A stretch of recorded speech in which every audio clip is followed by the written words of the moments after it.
Are we live? Oh, we are live. Is the lighting okay?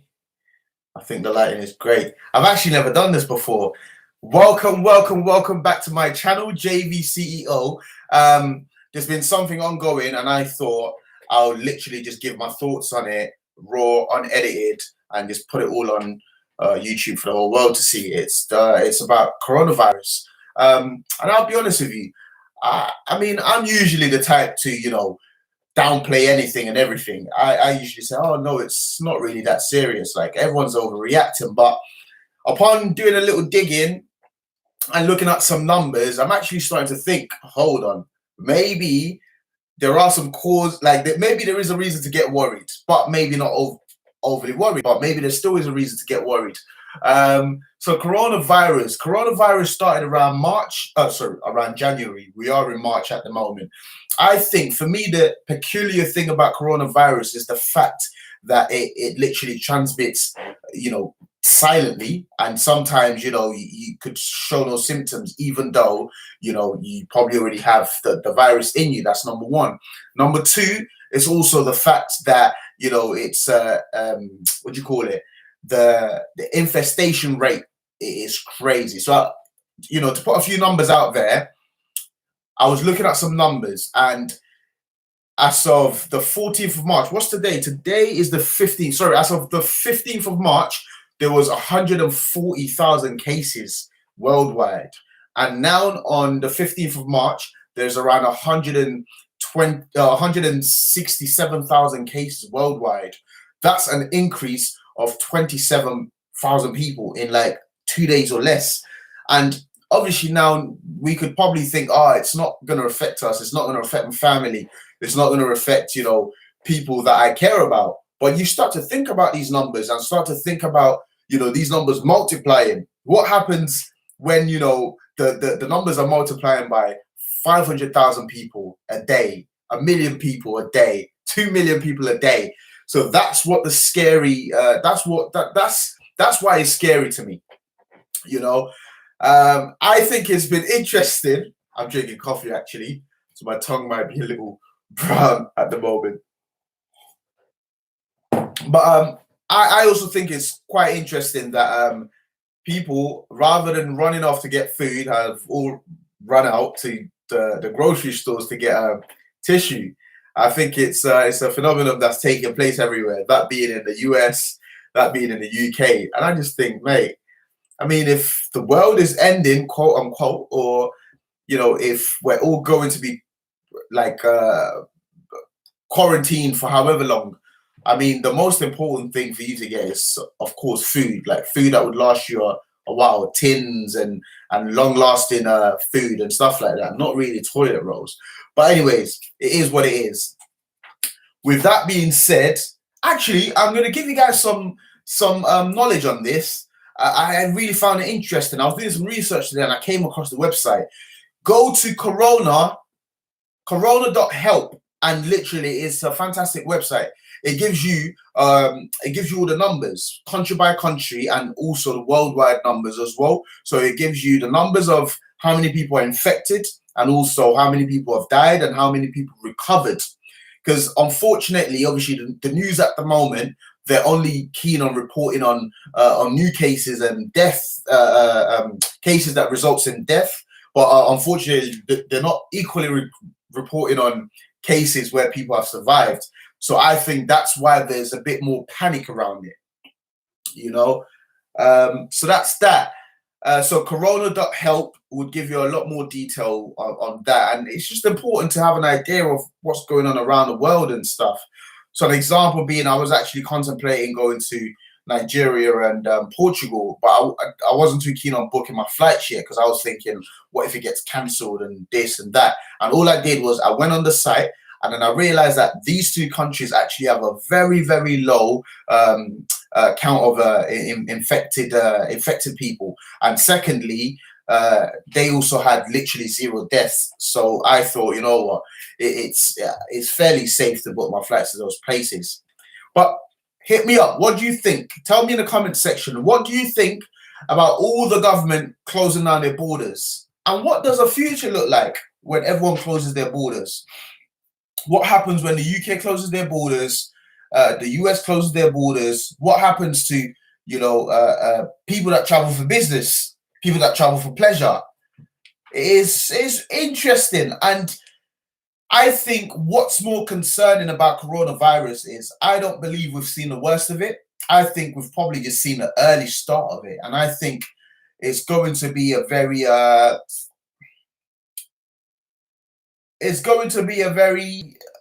interesting summer. If I want to use that word again, it's going to be a very interesting summer. I mean, of course, you guys know I talk about personal development, and I cover a bit around finance as well. But what would this topic be without linking it back to finance? For me, the scariest thing about this whole thing is I believe, I was saying it earlier on, I was having a conversation earlier on with a friend, and I believe that this virus actually has the capability to drag to drag the world into what I call a mild, if not a major recession. And you think about it logically, some of these countries in Europe that have a major infestation, or a major or high infection rate and a high death rate, and even outside of Europe, some of these countries are heavily reliant on tourism, And now what happens when they close their borders? That's number one. Number two, I'm starting to see businesses, eventually you can work at home. Obviously, if you're an online business, it doesn't make a huge difference depending on what products or services you're offering. But how about high street businesses? How about high street stores? How about the shopping centers? How about the hotels? How about, the restaurants? So eventually, these businesses, if it's closed off for a long time, these businesses are going to fold. These businesses are going to fold. And if they're not paying back into the economy, gradually, all the infrastructure starts to fall on itself. And that's how we lead ourselves into another recession. So I actually think this pandemic has the capability of sending us into recession, with that being said, you start to think about things slightly more logically, and it's like there's no order at the moment. If I'm honest with you, other than the fact that I've done some research, I actually don't know what to do to prevent prevent potentially spreading it around. So there needs to be more information on that. I mean, I barely watch TV at the moment, but I don't believe that there are much online in terms of educating people.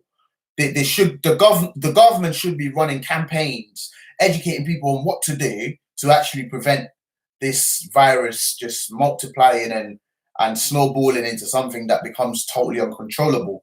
So that's that. Linked back to the finance, thing that I was talking about earlier on. Let's talk about boxing, for example. I'm an avid boxing fan. I'm a real fanatic. Let's talk about boxing. Eddie Hearn, if you know who he is, he promotes one of the biggest boxers in the world, that being Joshua. He promotes Usyk and a whole host of other people. There's several fights that are scheduled for March, April, May, June, July from obviously his promotion company. But now with this coronavirus on the horizon, and with the government enforcing, what would you call it? Dispersal order, if you want to call it that, or enforcing these laws that, you can't be there can't be a gathering of more than, say, 500 people. What, how could that potentially affect, firstly, the company, the promotional company, secondly, the boxers, and thirdly, the other companies and other infrastructures around it? Because now you start to think, if he's not able to put on these shows, the boxers aren't able to get paid however many millions they earn. That means you're unable to pay their trainers. That means you're unable to pay, their whole team around them. And now you start to think on a bigger scale. You start to think about, the infrastructure around boxing. You've got sponsors. You've got sponsors. You've just got people. around the boxing world, whether it's JD being a sponsor, you start to think if he's not putting on these shows and the sponsors are not putting the money up. Yes, yes, yes, yes. Team Blackwoods, welcome. Anyways, so if they're not if he's not putting on these shows and the sponsors are not putting the money back into the economy, and most importantly, the fans are not, paying their money forward. Where does that leave? Where does that leave everything? Where does that leave the economy? One boxing match adds a huge amount of a huge amount of what would you call it? Positive influences, money, finance. One boxing match adds a huge amount to like the local economy. An example being, if they hosted that match between Anthony Joshua and Pulev in Tottenham, that would be huge for Tottenham. Huge for Tottenham. So now what happens if coronavirus, or due to coronavirus, that match gets cancelled? So it's a snowball effect, isn't it? But yeah, it's very scary. I'll just have a look at my phone because I had some pointers and I don't really want to forget it.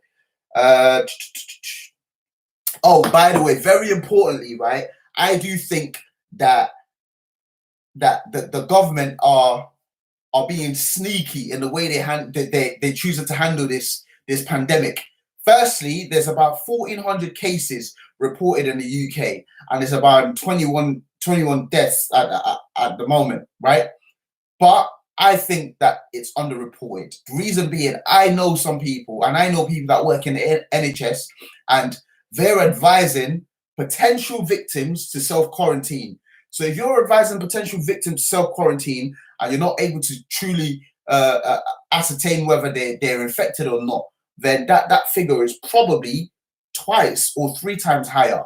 And yes, it looks good in the news where you underreport the figures, but on the grand scheme of things, if you can't substantiate these figures and these potential, coronavirus victims go around spreading the virus around, then it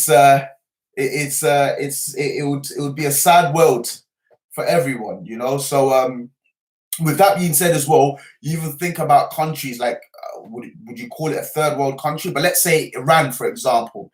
Again, nothing confirmed. This is just me digging at sources and I'm putting stuff out there. But Iran are massively underreporting apparently, and they building mass graves and just putting all the victims in there. And yes, it looks good on the world stage, but beneath all of that, what are the long-term effects of that?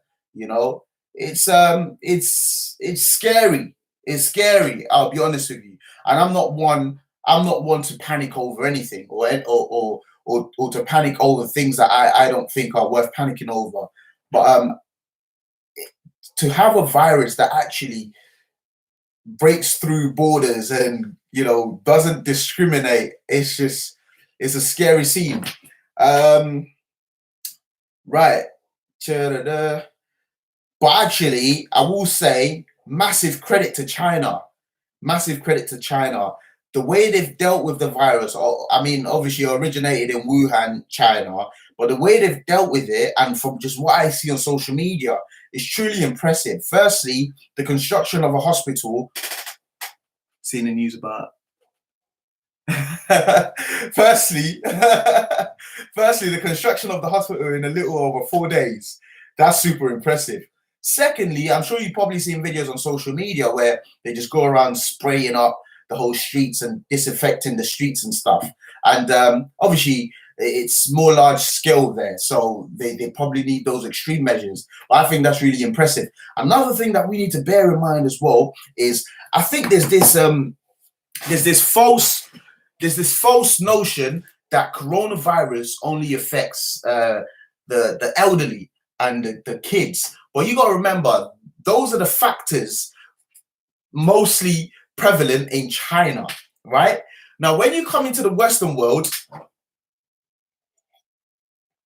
that being the US and so on and so forth, got to remember that they've got different challenges to contend with.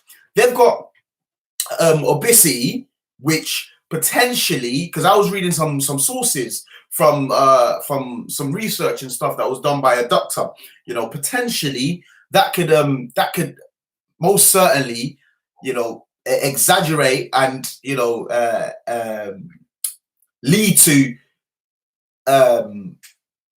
more cases, because obviously if they're obese and they're already not healthy, then it doesn't really give the immune system a fighting chance. That's number one. Number two, you start to think about, you know, the smoking population in the Western world, and these are things that potentially could lead to a higher mortality rate. So it's all well and good thinking, oh, it's just the old people, but no, I think it goes beyond that.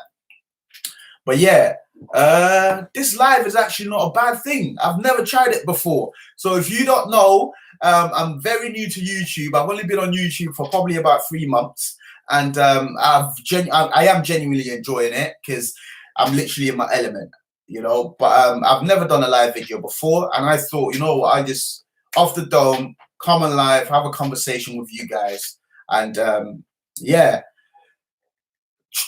What else did I want to talk about? I wanted to talk about the high profile cases. Actually makes it seem more tangible. Like, it makes it seem more realistic. Like, it's close. So you got Tom Hanks and you've got Conor McGregor's auntie, for example. So the fact that there are already high profile cases of people that have coronavirus, and there's a football player, I'm not really into football, but there's a football player that contracted the virus as well, and it makes you think, whoa, like, you know. But moving forward, what should we do? Should we just welcome, Mohammed? Thank you, bro. Thank you. Yeah, so moving forward, what should we do? Should we just sit at home? You know, from a financial standpoint, what happens if you close schools, for example? What do you expect the parents of those kids to do? Some of these parents are the people that work in the NHS. So now it's a snowball effect, isn't it? Because if you close schools, then they're taking time away from work to look after their kids, and that means that they're not there on the front line to fight the disease, and then that means it multiplies and so on and so forth. So I don't think closing schools are the option. You know, limiting public gathering, potentially that could help, but it's a silent virus, isn't it? Like, I could have met one of yous this morning, or I could meet one of yous in future, not knowing that you have it. And, you know, before I know it, I'm infected. And if I don't know it, if I'm not showing signs, then I just go around infecting everyone else as well. So and the fact that it's just multiplied from January till now, like I said earlier on the live, in 2 days, there's been an extra 27,000 cases. That is mind blowing. And if you work the numbers out at a 4% death rate, which is what it seems to be at the moment, for me, it's mind blowing. So now let's think about 5 million people being infected. Now, can you work out what the mortality rate is? Think about 10 million people being infected. Like, it's crazy, you know. I think moving forward, what I am interested to see is how each individual government responds to the financial burden that would potentially occur as a result of this virus. So I've heard, you know, the UK government, Boris and stuff, talking about potentially potentially pausing mortgages and stuff like that. But, you know, if you pause the mortgages, are you going to freeze the interest rates, or are you going to write off the interest rate? You know, because essentially speaking, pausing the mortgage doesn't really do much. You know, what's going to happen with regards to, like, let's say rationing stuff? I went to Tesco the other day. Luckily, I'm always on top of my food shop, and I've always just got spare stuff. But I went to Tesco the other day, and literally there was nothing in the aisle. Like, literally nothing. The pasta was gone. The tuna was gone. All the tissues were gone. The dog food was gone. You know, luckily, I'd already bought loads of chicken and beef, and I stocked it in my freezer. So my dogs are fine for a couple of weeks. But what happens in that case? I mean, I'm a young guy, and I'm able to move around and make things happen. But what about the older people? Or what about, you know, just people that aren't able to, you know, like, get like find or fight their way to get food, to get extra supplies, and so on and so forth?